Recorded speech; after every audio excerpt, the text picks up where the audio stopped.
Hello everyone, আজকে আমরা আলোচনা করব উইলিয়াম শেক্সপিয়রের হ্যামলেট নিয়ে। হাই এভরিওয়ান, আজকে আমরা আলোচনা করব উইলিয়াম শেক্সপিয়রের অন্যতম বিখ্যাত একটা ট্রেজেডি বা নাটক নিয়ে। বইয়ের নামটা হলো হ্যামলেট। এই বইটি তিনি লিখেছিলেন প্রায় 400 বছর আগে এবং এই বইটি আজও পর্যন্ত অন্যতম একটা বিখ্যাত বই। আমরা উইলিয়াম শেক্সপিয়র সম্পর্কে জানি কি? উইলিয়াম শেক্সপিয়র সবচেয়ে বেশি ফেমাস তার নাটকগুলোর জন্য বা ট্রেজেডিগুলোর জন্য, যেগুলো আগে মঞ্চায়িত হতো বা এখনো মঞ্চায়িত হয়। এখন আমরা আলোচনা করব এই বইটি নিয়ে। হ্যামলেট হলো ডেনমার্কের রাজকুমার। তার জীবন পুরোপুরি পাল্টে যায় যখন যখন সে জানতে পারে অথবা তার সামনে তার বাবার হত্যা আছে এবং এসে বলে তার বাবাকে হত্যা করা হয়েছে।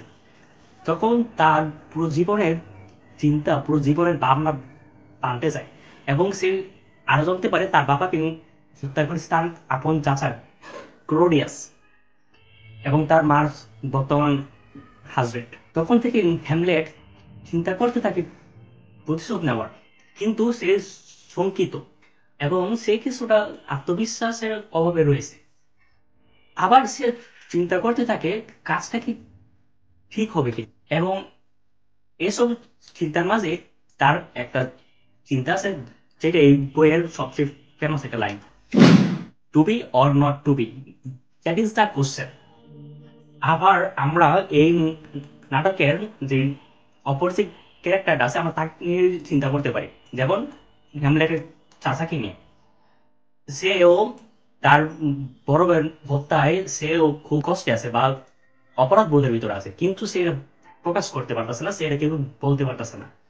আমরা ঠিক এই মুহূর্তে বুঝতে পারি হ্যামলেট বইটাকে উইলিয়াম শেক্সপিয়র শুধু যে একটা প্রতিশোধের নাটক হিসেবে সাজায়নি। এই বইটাকে তিনি দেখেছেন খুব দার্শনিক ভাবে অথবা খুব চিন্তাশীল ভাবে।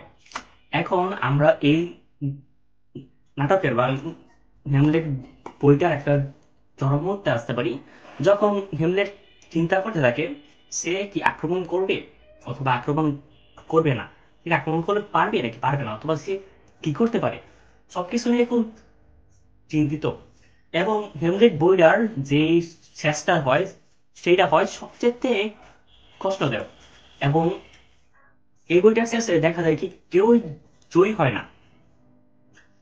এখানে শেষে হ্যামলেট মারা যায়, তার চাচা মারা যায়, তার মা মারা যায়, তার ওয়াইফ মারা যায়, বলতে গেলে শেষে কেউ থাকে না। ঠিক এই জায়গাটার ভিতরেই আমাদেরকে উইলিয়াম শেক্সপিয়র বাবায় যে এত কিছুর ফলে কি হলো।